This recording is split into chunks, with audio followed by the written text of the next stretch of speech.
சோத்திரம் ஆண்டவர் அப்பா எங்களை அதிகமாக நேசிக்கிற நல்ல பிதாவே உமக்கு சோத்திரம் தகப்பனே. அப்பா இந்த நாளை கொடுத்திருப்பா உமக்கு சோத்திரம். இந்த நாளிலுமே கொடுக்கப்பட்ட ஒவ்வொரு வார்த்தைகளுக்கு வசனத்துக்கு சோத்திரம் தகப்பனே.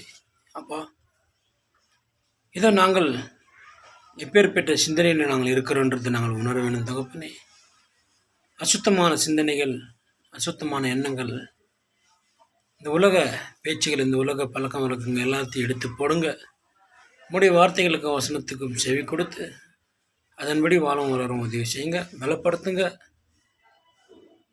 நாங்கள் அநேக இடத்துல பேசும்போதும் நிற்கும் போதும் உம்முடைய வார்த்தைகள் எங்கள் இதயத்தில் இருந்து உம்முடைய வார்த்தைக்கு நாங்கள் செவி கொடுத்து நடக்கிற பிள்ளைகளாக நாங்கள் பேச வேண்டும் சாமி.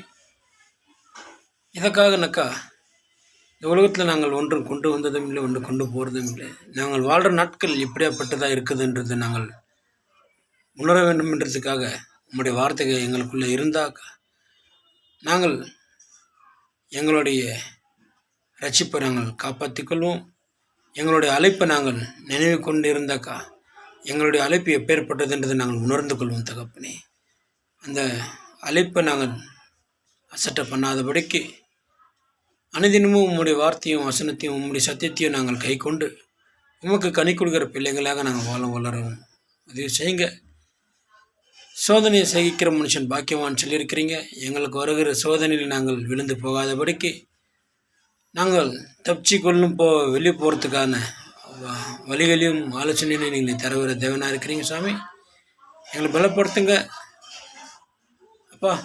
எதற்காக நீங்கள் எங்களை அழைத்திருக்கிறீங்களோ அந்த அழைப்பு நாங்கள் எங்கள் மனதில் வைத்துக்கொண்டு பரலோகராஜ சிந்தனைகள் நாங்கள் மனதில் வைத்துக்கொண்டு உமக்கு நாங்கள் கனி கொடுக்குற பிள்ளைகளாக வாழறதுக்கு உதவி செய்யுங்க. ஆவியின் கனி அன்பு, சமாதானம், சந்தோஷம், நற்குணம், நீடிய பொறுமை, தயவு, சாந்தம், இச்சையடக்கம், விசுவாசம் அப்படின்றத நாங்கள் பார்க்குறோம் தகப்பனே. நாங்கள் கிறிஸ்துவோடையவர்களாக இருந்தால் இந்த கனிகள் எல்லாமே எங்களுக்குள்ளே இருக்க வேண்டும்ன்றது நாங்கள் உணர்கிறோம் தகப்பனே.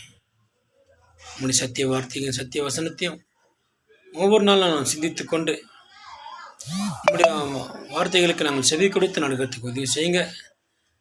அனைத்தினமும் நல்ல ஆலோசனைகளை கொடுங்க தகப்பனே. பலப்படுத்துங்க சாமி. நீங்களே பொறுப்பேற்று பாதுகாத்து நிலைநிறுத்துங்க.